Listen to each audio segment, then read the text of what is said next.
You're listening to live streaming right here in beautiful Northport, Florida. Sorry I was delayed for a second. I had to sneeze a couple times, but I've got a very special guest in the house today. We're live streaming right here in beautiful Northport, Florida, and we've got real talk, and we're going to have a real conversation today with you, the listeners, and our commissioner, Barbara Langdon from Northport. How you doing?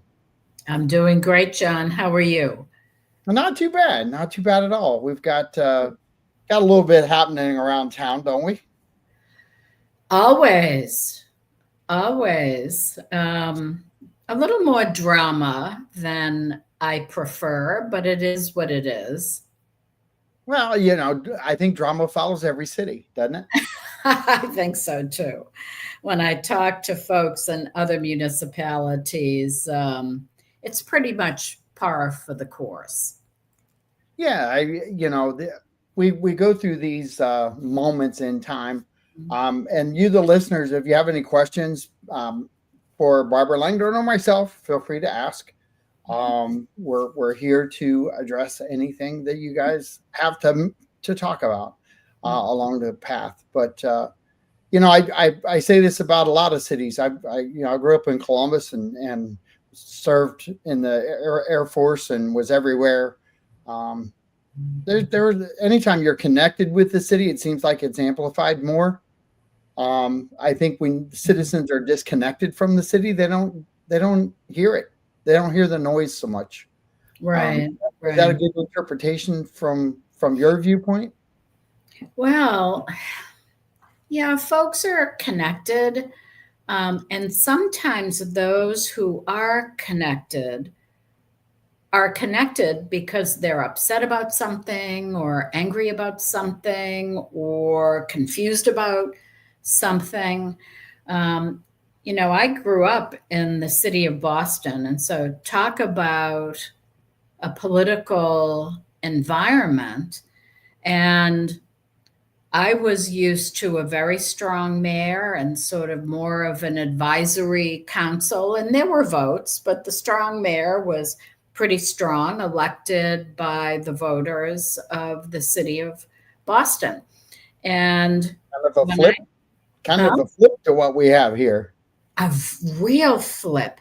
And so coming here, when I started paying attention, it was just an Alice through the looking glass kind of experience. And I suspect, particularly with the growth that Northport has been experiencing throughout its history, but certainly in the past 5 years since COVID, we have a lot of people here from all over the country who are familiar, or perhaps not, but who are familiar with different types of governmental structures. So when those folks start to get involved or start paying attention to what's going on in the government here in Northport, a lot of times they're bringing the expectations that perhaps were reasonable where they come from. But here in Northport, with our form of government, it's just not the way we do things here. So I think there's a lot of confusion. Oftentimes, when people are confused, they get upset, angry, they feel disconnected. I mean, I know just based on some of the outreach that residents of Northport make to me, either through emails or calling me on my city phone. And they ask for my help in certain areas. And it's clear from the request that they expect that I'm able to interact with any city department, that I'm willing or not willing, but that I'm allowed or able to engage with any employee I want to and make things happen. And so when it's not just me, it's all of the commissioners here in Northport. So when we're not able to interject ourselves on the administrative side of the house and get people what they want, perhaps, they can get disillusioned or disappointed or angry. But the fact is, in our form of government, the commissioners in Northport are not allowed, per our city charter, to make any demands or requests or to direct city staff in any way. We are required by our charter to send all of our inquiries and requests for information through the city manager's office. And that is clearly spelled out in our charter. True. So I guess I'm going to go with Trish over here real quick. The first thing she said is, I have lived here since 1974. Why do I feel so disconnected? I don't know. I think, Trish, you might be in a better position to answer that. I'm going to guess. I mean, I've only been here 11 years, so I'm working on my 12th year. So I'm a relative newcomer, compared with folks who've been here 20, 30 years. Our city has been growing so fast and has changed so much in the past 5 years. 6 years, maybe. I think since COVID, we had just an enormous spurt in growth, population growth in the city. Also, too, we brought in brand new management into the city. We hired Jerome Fletcher, our city manager, in 2020, end of 2020. He started in 21. And I'm sorry, he started in 22. We hired him in 21. And he also brought in a number of really competent, really productivity-oriented, results-oriented senior managers into the city. And that has enabled Northport to really turn a corner in terms of its development and growth. And I'm going to hold you for a second, because let me just say that's a mixed bag. That can be a real mixed bag. I'm going to go, Tricia, I'm going to come back to your question in a minute and put it up. But something in that line from Dylan, why wasn't the millage rate lowered when home values have skyrocketed? Okay, I have an answer for that. For years, previous city commissioners, and I'm not second guessing their decisions, I'll say we, not necessarily the current commissions, but over the past 30 years, however many years, most of the commissioners were reluctant to charge anybody what we really should have been charging. And this includes for growth. So I hear a lot from people, and they're not wrong. Growth should pay for growth. But it wasn't until 2 or 3 years ago that the commission approved a fairly substantial growth in our impact fees, because previous commissions had been reluctant to do that. And whether you're increasing a millage rate or increasing any of your district fees or user fees or impact fees on developers, whatever it is, people aren't happy. No one wants to pay more, myself included.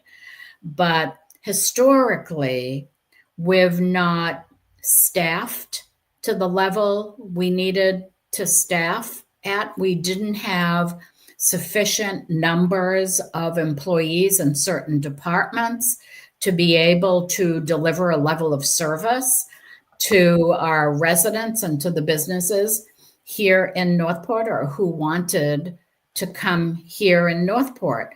And as a result, we were seriously behind the eight ball, particularly when our growth really started exploding in 2019, 2020. And we really fell behind in terms of having the manpower to achieve and maintain a high level of service for folks who live and do business here. And in addition to that, our pay scales were low. So we often compare ourselves to the other municipalities and to Sarasota County, and also to other municipalities in the state who have similar demographics and maybe growth characteristics and that kind of thing. So we're always sort of comparing ourselves to them. And what we paid our first responders and folks throughout the city, our senior managers, was in the very lower range of what our comparable cities and municipalities were paying their folks. So, yes, our property values have really exploded. That's what has caused all of us to pay more in taxes. That's more county. In Northport. Well, yes, but that's more county run though on the tax rates on what they collect. Well, on the assessed value, yes. Yeah. So the tax rate, we kind of call it a millage rate. That's something that the city controls, at least right now. Right. But the assessed value of our properties is set at the county level. So we did bring in a lot of tax dollars, not because the percentage we charged went up. We've held that steady for 5 or 6 years, but the taxable value of our collective properties went up. And we used that money to hire, and we used that money to increase the pay scales of our employees. What we found was happening is we would hire someone onto the police force or someone into our fire and rescue teams. And a couple of common scenarios. We would hire people who really didn't have the skills or didn't have a lot of options. And so they were willing to be paid less. Or we got people who were really green, maybe had just finished training or still needed to go through training. And what would happen is the city of Northport, our taxpayers, would pay for the city to train those folks. But then as soon as they had some experience under their belt, and as soon as we had people trained, they would leave the city to go work for somewhere else because they could get paid more. Right. And so let me transition here real quick, because yeah, I took us down the path because of Dylan's question. Great question, right. Dylan, by the way. And it was a very good question. Right back to the elephant in the room, because that's kind of like the heated up moment. I want to see your answer, and then I want to give a comment, but go ahead. Trish, I've got to tell you, there's no elephant in my room. You know, our city manager and Commissioner Duval, last time I checked, they are adult, all grown up men. Let them work it out. If there was a misunderstanding between them, let them work it out. Last time I checked, Commissioner Duval has not filed any complaints or taken any action. There is nothing in my mind to talk about. So I'd rather talk about all the exciting things that have been happening in the city. We have really turned a corner. And the most recent in my mind is the groundbreaking for Sarasota Memorial Hospital. How many decades have people in this city been asking for a hospital within the city limits? And it finally happened. Now, I'd love to take credit for it, but it was really the work of lots of people over time. But that is going to have a huge impact for our city. And certainly, quality health care is the number one benefit for our residents, people who live here. But the other big part of that is jobs. They're going to bring hundreds of jobs all up and down the pay scale. It will be a huge economic boost to people who live here. And my late husband was not in great health, and we spent a lot of time up in Sarasota Memorial Hospital in the city of Sarasota. And it seemed that every nurse and every technician and almost every cafeteria worker, the food service people, would ask them, where do you live? Northport, maybe Venice, heavily South County. And now those folks will be able to work where they live and not have that kind of a commute to their job. In addition to all of the new work opportunities, it's very exciting. And it's not just Sarasota Memorial. The VA is moving their clinic here to Northport. A behavioral health hospital opened about a year ago. We have a rehabilitation hospital about to start construction here in the city. This is a very exciting time for the city of Northport. Well, and I want to reflect something here real quick from a citizen's point of view. Tricia, I agree with you that there are some people that are taking it as an insulting to the citizens, but I want you to think about something for a minute. I had a great talk with Robin this weekend, right? And I was saying things to her on a personal level and also on a structural level, and I think it's the citizens' responsibility to put fires out, and still good governance, but right. when you kind of have to be a fire inspector and kind of go through and find out where the fire actually started. Right. You can't. I always thought, I said this to Robin over the weekend.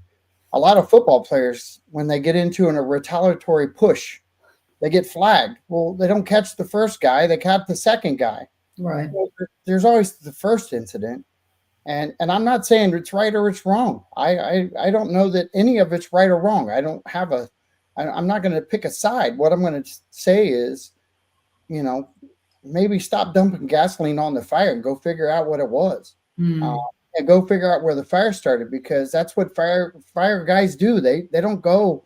I asked a fireman this weekend. I said, "When's the last time you rolled up to a fire and walked away?" He goes, "Like, we don't. We go in." And I said, "If you go in, then how do you determine where it starts?" Right. Well, go find out where the ignition started. Right. And so you can't just say it was a fire. Why was it a fire? It's the same thing it's the same thing in your own households. Right. It doesn't take a rocket scientist to figure out that two wrongs don't make a right. Right. But there's not just one direction. Stop pointing your fingers at one direction. There's responsibilities amongst all of them. Right. And you're right. They need to learn how to get along. But that's just my point of view.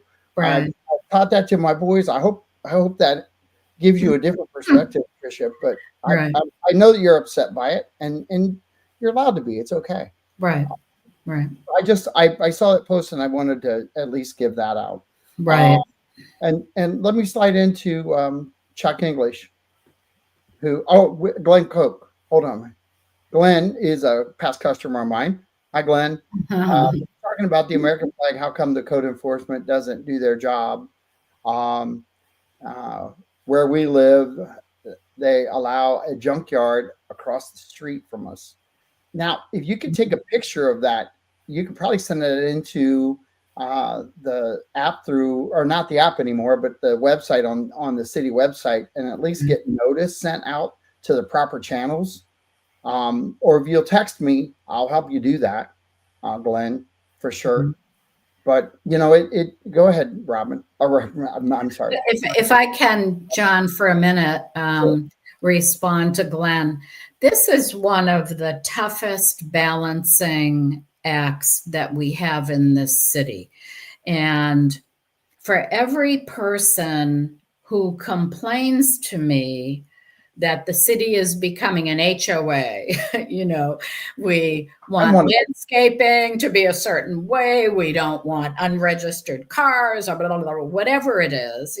There's a sentiment in the city, and we're not unique. It's US wide and certainly in the state of Florida, that it's my property. I'm going to do what I want on my property. But we're quarter-acre lots and we're all jammed together. So I would just encourage everyone to realize that what we do on our properties, our quarter-acre lots, directly impacts people around us. So if we can just think about that and be considerate. On the opposite end of the spectrum, clearly, there are properties in this city that are violating code. And here's the thing. Sometimes properties might look messy. Some people might not be happy with how it looks. But again, if the owner of that property is not violating city code, there's not a heck of a lot we can do about it. And the violation has to be observable from the street. So our code enforcement officers are not allowed on private property to inspect anything. Glenn, we also we have one of these, I think, in just about any neighborhood. I certainly had one on mine, a house that got half built, and I don't know what happened to the builder, but there's been no progress for a year, 2 years. There's a dumpster overflowing with junk. The grass and the weeds are growing up. Please let the city know about those. But the reality of that is there's a process set by state statute that the city has to follow, a remedial process. We just can't Gestapo in, no matter what the condition is, unless there's a clear and present danger to the residents or surrounding residents. There's a process we have to follow, and it can take time. So I share your frustration. It's always a difficult balance between allowing people to do what's reasonable on their properties. But, when things get a little bit out of control or actual codes get violated, the city will address those. It takes some time because there's a process we need to go through. And Chuck English has a question. With infrastructure, is it keeping up with the rate of growth? It's a real simple question. Do you believe in the infrastructure growing first or growth, or how do you examine that? Well, the simple answer is no. Our infrastructure is not keeping up with growth. And there are bunches of reasons for that. And I mentioned one earlier. Until recently, 2 or 3 years ago, the city really was not charging enough in impact fees to be able to address the need for more roads, improved drainage, water and sewer, all of that kind of thing. And we can't borrow. So your question, John, can we build infrastructure in advance of growth? We've done a little bit of that. About 4 years ago, the then city commission voted the funds to extend water and sewer into the intersections of Sumter and 75 and Toledo Blade and 75. And those investments voted on years ago have enabled the hospital to come here. It's facilitating a lot of growth, mixed use and commercial and industrial growth in the interchange of Toledo Blade and 75. And again, beauty is in the eye of the beholder. People see trees coming down, and that's upsetting. I get it. But I also see jobs. I see buildings being built that enable companies to locate here with their jobs. There are a lot of companies that it's not in their business model to build a building. They want to come into an already existing building. So, for example, the Benderson development up at the intersection of Toledo Blade and 75 is a great example of that. A lot of new companies have come and are coming into the city because of the availability of Class A industrial space for them. Slide right into this because Chuck, this is kind of coupled together. So why do we keep adding to the burden well, I'm not sure our development is out of control. We did a lot of work, and after 10 years of failed efforts, we finally did update our Unified Land Development Code, which are the rules that builders and developers must follow when they come here to create their businesses. So I'm off track. Nope, stay on track. Stay right there. We'll have this in a minute. Oh, so is infrastructure keeping up and all of that? In general, no. So for me, I see one of the major problems is the proliferation of wells and septics throughout the city. And we, in some areas, I'm on city water, but I'm on septic. I think a lot of people are sort of in that. We do not have the money to expand water and sewer throughout the city. I mean, a few years ago, when we spec'd it out from a cost perspective, and this is just residential, I'm talking about residential now, that we can't borrow, and we don't have the money to expand water and sewer. And that's true for a lot of our infrastructure. We don't have the money to put it in advance, so we can't borrow. So 2 or 3 years ago, we dramatically increased the impact fees that we're collecting.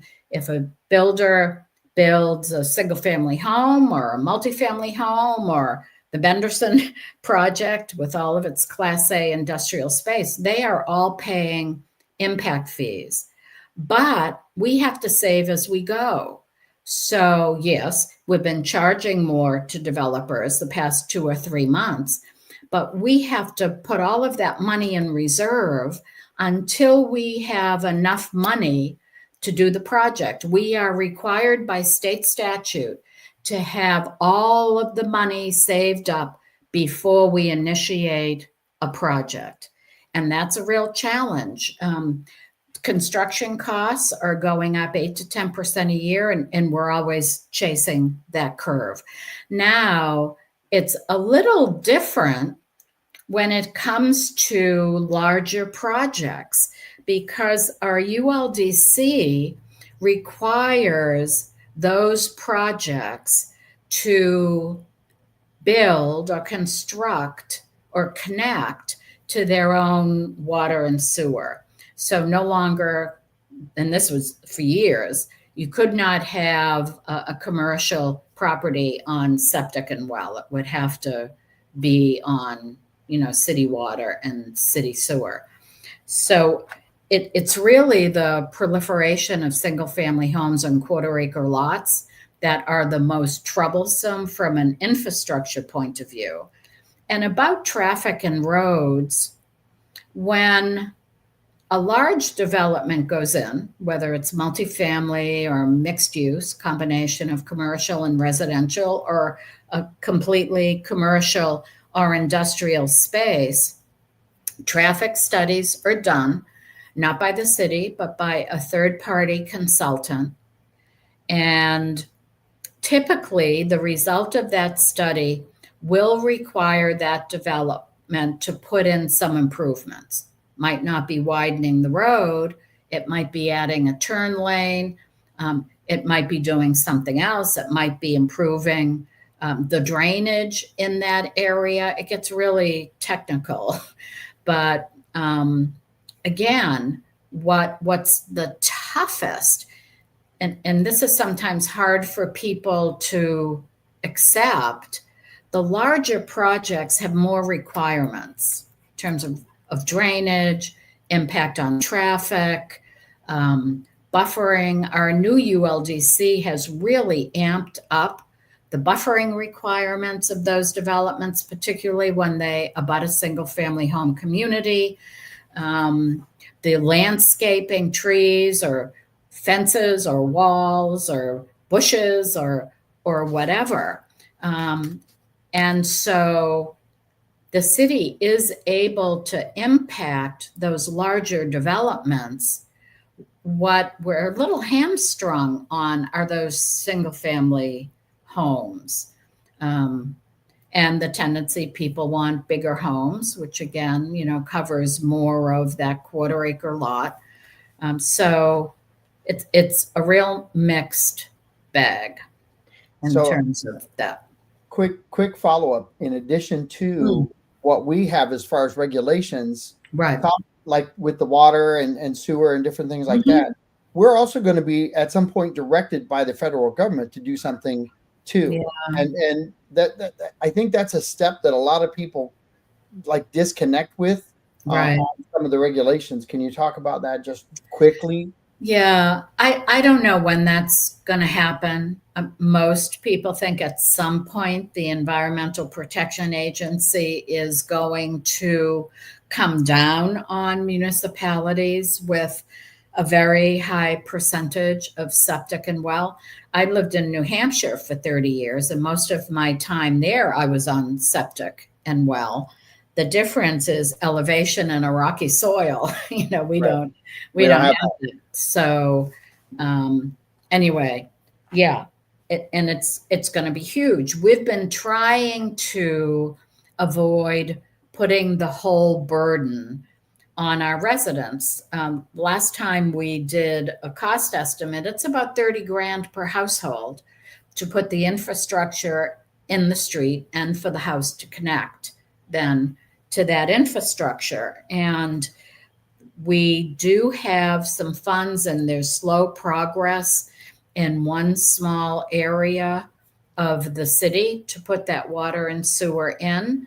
And staff has figured out a way to cover a lot of that cost from grants and other funding sources in the city. But it's a real challenge. It's a real challenge. It is. So you've got another one. Let's see. Let's go with Pam. Hi, Pam. I forgot if we have one in place, but is there a master plan in place for Activity Center 6? And 10 for that matter. Yes, we need it for both. It is underway, Pam, and it's my understanding that those plans will come to commission. My fingers are crossed a little bit, but the last date I heard was sometime in January.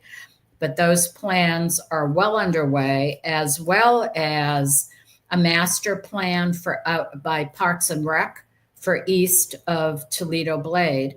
And that is actually starting to circulate, is my understanding. I think I have a meeting coming up with Parks and Rec to take a first look at that.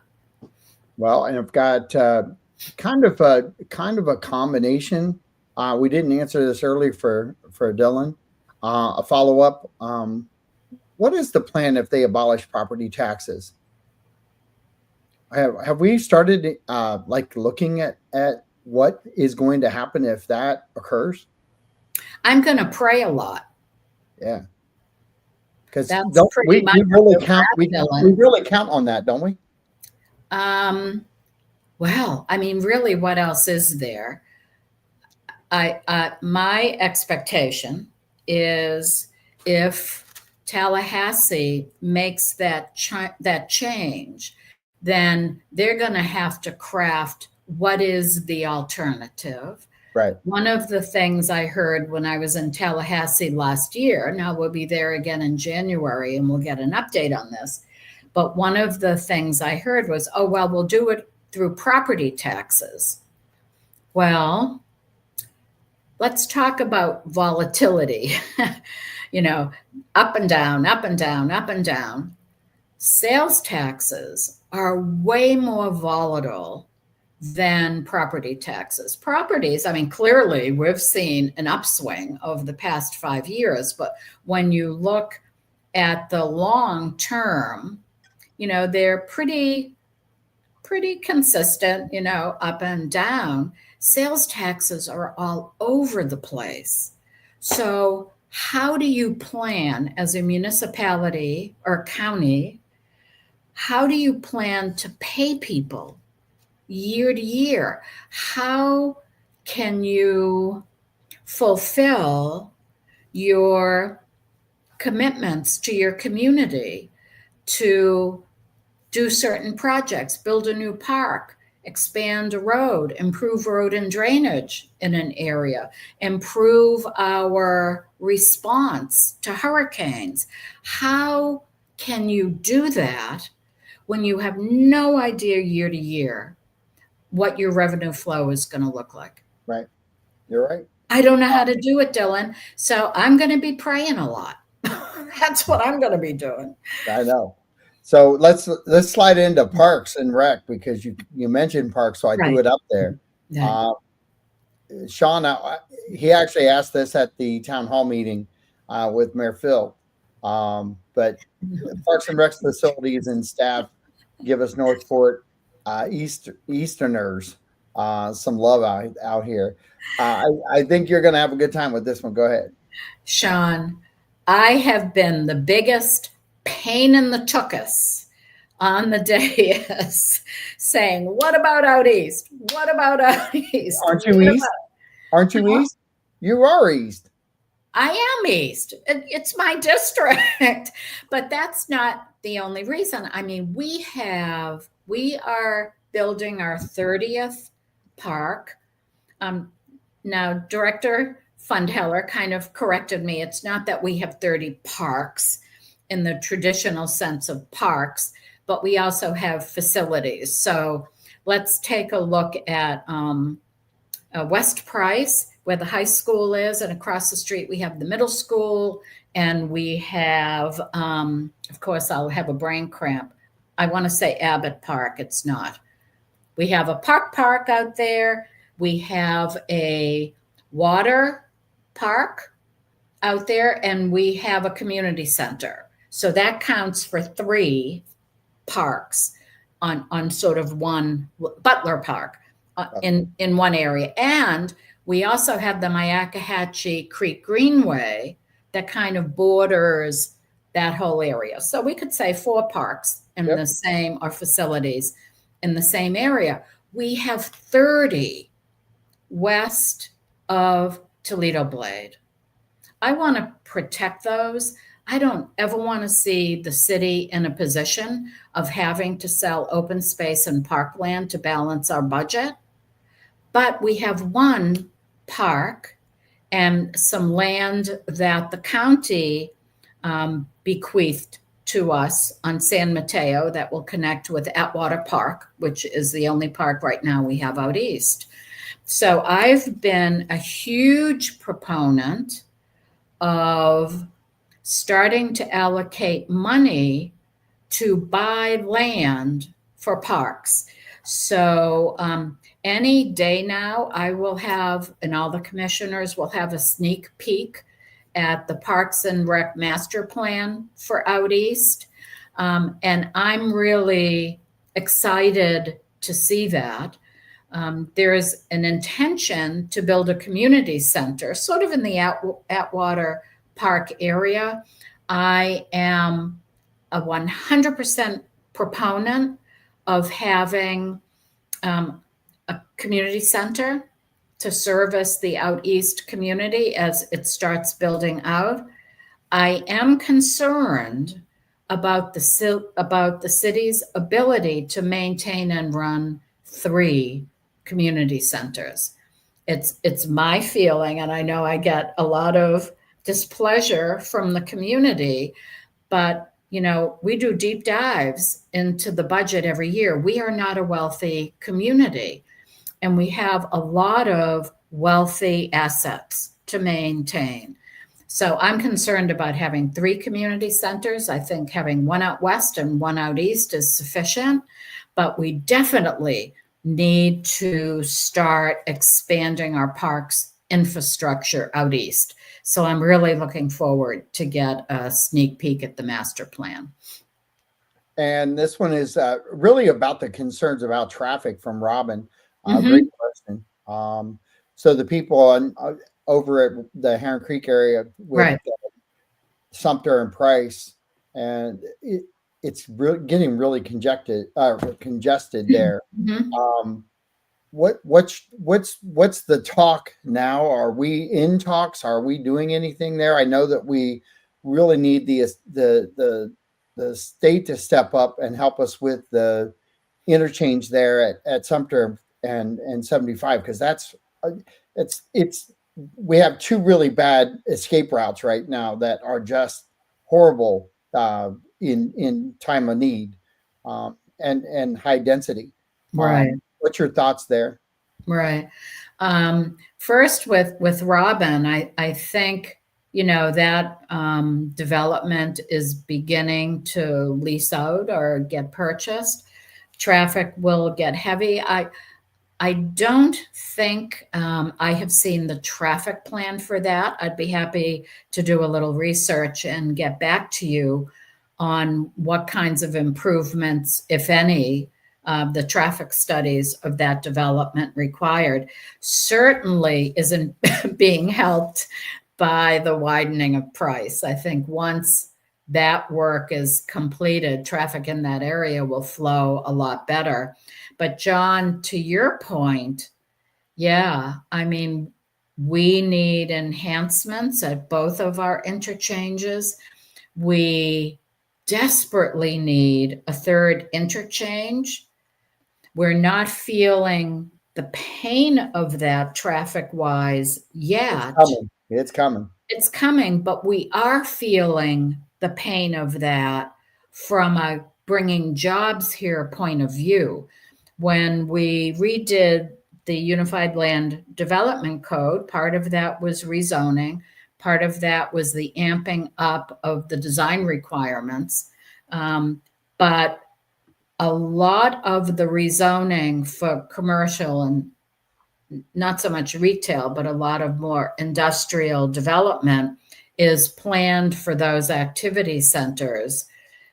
It is vitally important to the financial future of this city that we accelerate that development out east. And we have a situation with the Florida Department of Transportation that we have a little bit of a chicken egg kind of situation. FDOT, Florida Department of Transportation, wants to see some infrastructure improvements there, roads, and maybe utilities and power. Understandable, right? Yep. Before they build that interchange. But it's sort of a chicken and the egg. We don't have the money. We have some money. We're slow to improve infrastructure in the western half of the city because of our inability to borrow and needing to save up.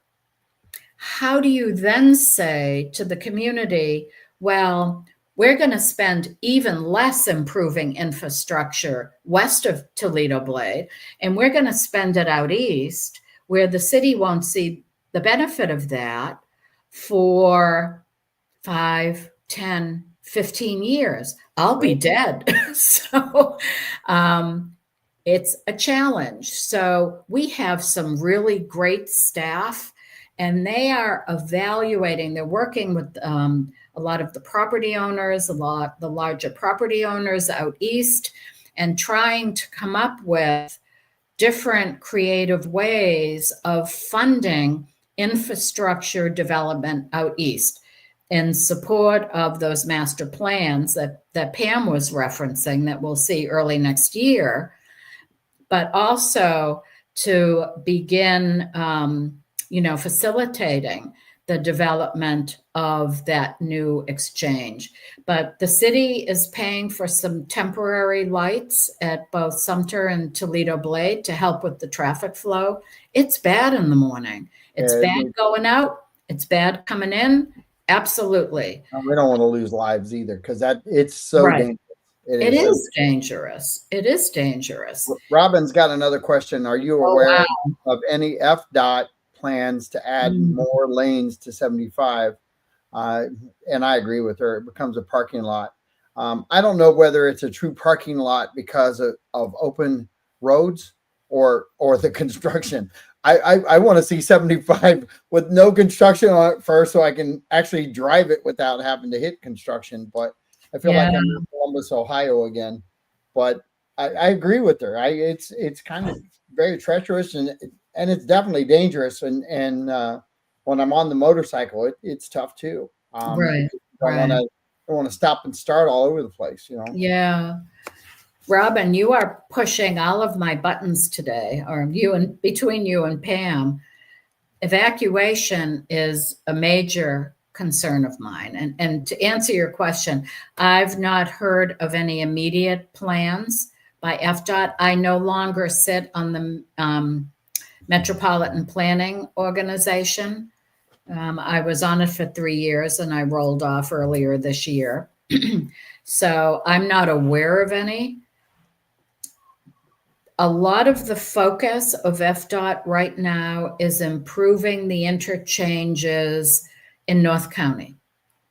You can like that, you can not like that. The traffic situation up there is horrible. They are adding lanes up there. I'm not aware of any plans to add lanes in South County or through Northport and Charlotte County. The major problem, my personal experience with 75 is I'm on 75 a lot going north. I sit on boards in Sarasota, their commission assignments. I represent the city on those boards, so I'm going up and down 75 a lot. It's a rare day that there's not an accident and traffic is snarled.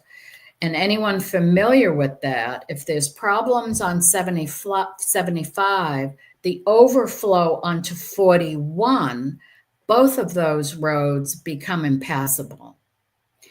And so for a couple of years, I had been exploring, and when I sat on the MPO, talking about extending Toledo Blade to 72, also known as Clark Road. It would sort of parallel the roads out, Kings Highway when you head east to the central part of the state. Because I have had a couple of situations when there have been accidents on 75, I could not get out of the city and head north. I couldn't. Both roads were impassable. And I missed my meetings. I mean, thank God I wasn't in someone's car having a stroke or a heart attack, but it is impassable. The challenge is the city is bordered on the north and on the northeast, and really to the northwest, with environmental land. So in order to extend Toledo Blade to 72, it would require traversing some environmentally sensitive areas, something really no one wants to do. But if you haven't experienced the inability to leave the city of Northport, you can't really appreciate how frightening that could be in times of real emergency. You simply can't get out, period. End of story. And if a hurricane is going to come from south to north, which in my experience is the only way they go, do you really want to head south to try to get inland to the city? I don't think so, when probably a million of your closest friends and neighbors are taking the same route. Right. So we definitely need a second evacuation route. I did, not me, the city had 2 projects in front of the MPO. The Metropolitan Planning Organization is made up of elected officials in Sarasota and Manatee County. And our purpose is working with FDOT on our planning, our traffic planning needs, interstate primarily, state roads. And we had 2 projects. One was to do a study, heavily an environmental study, on if we were to expand Toledo Blade to 72, how could we do that, minimizing any negative environmental impact, and the same thing extending Price to River Road. Although I'm personally a little less concerned about that because it doesn't help evacuation. It just it helps traffic, which would be helpful. And both of those projects were voted on, and both projects were removed from the list with only 1 vote supporting those projects, and that was me. Every other elected on that board voted no for the studies, not talking about doing the expansion, but to do the studies. So that's where we're at. So I'm gonna condense this one down a little bit for you. They had 2 serious injuries over at the high school on the football field, and they did not have an ambulance present. We have learned, because Sean and I do Bobcat Blitz on Tuesdays, right. And we interview the athletes at the high school and the coaches and engage with them, and that airs at 6:00 on Tuesday evening. Right. But the other schools have like an emergency golf cart that they utilize. We don't have anything like that at the high school. I know you and I have talked about this briefly. And that really isn't a city commission, like that's really the school system versus city, right? On my trim notice, so the trim notice, if you don't study those, I would suggest that you do. So before we get our property tax bills, couple months in advance, we sort of get the estimated bill, and that's the trim notice. We pay, I might be a 0.01 off, but I think 6.1% property tax to the schools. We pay I'm always off with our own, 6.737 to the city of Northport. So we pay just about twice to the schools as we pay Northport city taxes. So I think that is a wonderful conversation to have with the Sarasota School Board.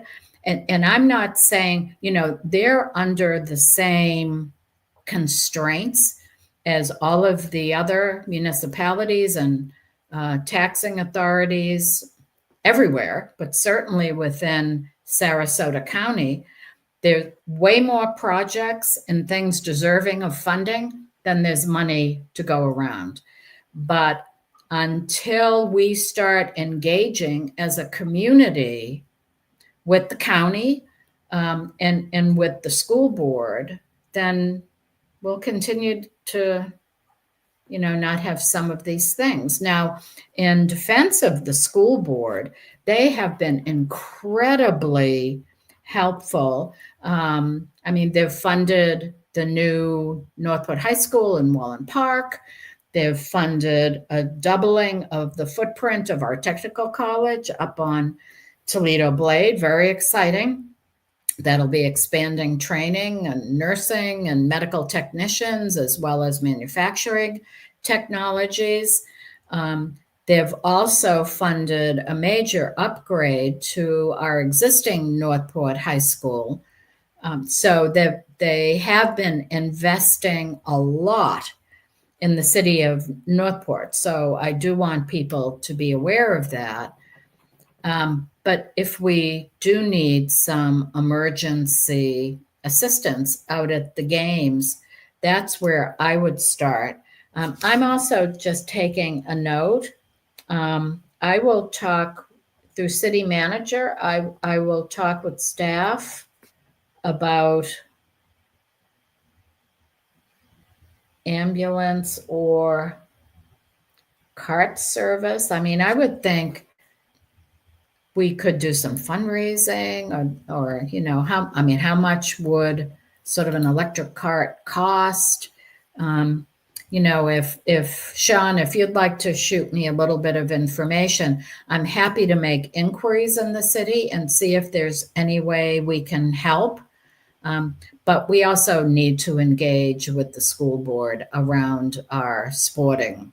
That's what I was going to ask. Is there? Do you have any connection with the school board now? Informally, our mayor once a month gets together with all of the elected officials and the school board to sort of talk about what's going on in our communities. So, I'll mention to Mayor.